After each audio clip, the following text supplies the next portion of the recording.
अच्छा स्वागत करने के लिए मेरे पुस्तक का, क्योंकि लिखना मेरी पहले से पैशन थी। और कविताएं हो, नाटक हो या कोई भी आर्टिकल हो, मुझे लिखना था हमेशा।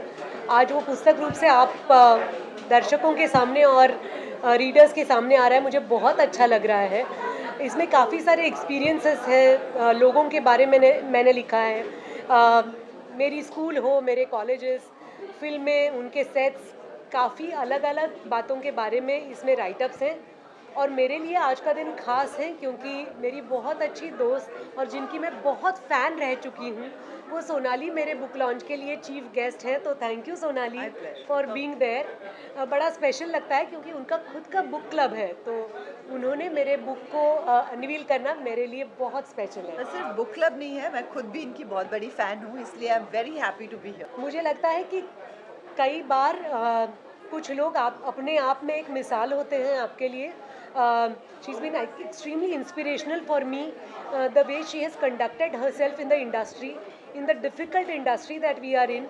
आई कुड ऑलवेज फील एनकरेज्ड, क्योंकि उनका खुद का कोई गॉडफादर नहीं था। ऐसा नहीं था कि काफ़ी सारे सालों से इनके फैमिली में फिल्मों का वातावरण है।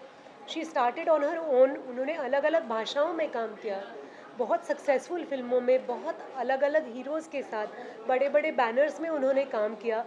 और वो कभी रुकी नहीं, क्योंकि उन्होंने बहुत एक्सपेरिमेंट्स किए हैं। साउथ में उन्होंने काम किया, मराठी में उन्होंने काम किया और बहुत अच्छे से काम किया। उनके इंटरेस्ट अलग अलग रह चुके हैं। अपने हेल्थ के बारे में उन्होंने इतना ओपनली हमसे कनेक्ट किया है। तो मेरे लिए मुझे लगता है कि बहुत लोग ऐसे होते हैं जो हर एक चीज़ से जूस निकाल के ग्लैमर मिला पाने की कोशिश करते हैं। सोनाली उनमें से एक नहीं है। उन्होंने हमेशा अगले कदम के बारे में सोचा है, और बहुत उनके पूरे पर्सनालिटी में एक बहुत ईज़ और ग्रेस है, जो मुझे बहुत भाता है। Thank you. किताबें आपको एक थॉट प्रोसेस देती है, एक थिंकिंग का प्रोसेस होता है। तो आप जो पढ़ते हो, आप जो वही आपके दिमाग में रहता है, वही आप सोचते हो। तो जब आप अच्छा पढ़ोगे और अच्छा लिखा हुआ पढ़ते हो, तो कहीं पे इट हील्स यू, क्योंकि वो आपके मन में रहता है, आपके जहन में रहता है और आप उसको फील करते रहते हो। तो डेफिनेटली आप किताबें is a part of healing, not only when you are not well, लेकिन जनरली ऑल्सो। मैंने तो हमेशा कहा है कि आपके पास, जैसे मेरे पास, हम लोग जिस फैमिली से आते हैं, हमारे पास ट्रैवलिंग के ऐसे इतने पैसे तो थे नहीं, लेकिन मैं जब बड़ी हो रही थी मुझे लगा मैंने पूरी पूरी दुनिया देखी हुई है, क्योंकि मैंने पूरी दुनिया के बारे में पढ़ा हुआ था। तो किताबें ऐसी जगह है, दैट्स वन प्लेस जहाँ पे आप एक जगह बैठ के आप पूरी दुनिया के बारे में जान सकते हैं। And I think there is no better education and knowledge than reading, क्योंकि एक कहानी बताते हुए आप नए कल्चर्स के बारे में सीखते हो, नए इमोशंस के बारे में सीखते हो। मुझे तो लगता है कई बार अलग अलग सिचुएशंस जो मेरे सामने आई हैं, उनके साथ कैसे डील करें, उसका आंसर मुझे कहीं पे, कभी तो किसी किताब में, किसी कहानी में, पढ़े हुए किसी किरदार ने उसको किस तरह सॉल्व किया, कहीं से वहाँ से इंस्पिरेशन मिल जाता है। So I think books are the best teachers. काफ़ी श्रोता थे मेरे, वाचक थे, पूरे महाराष्ट्र के वाचकगण।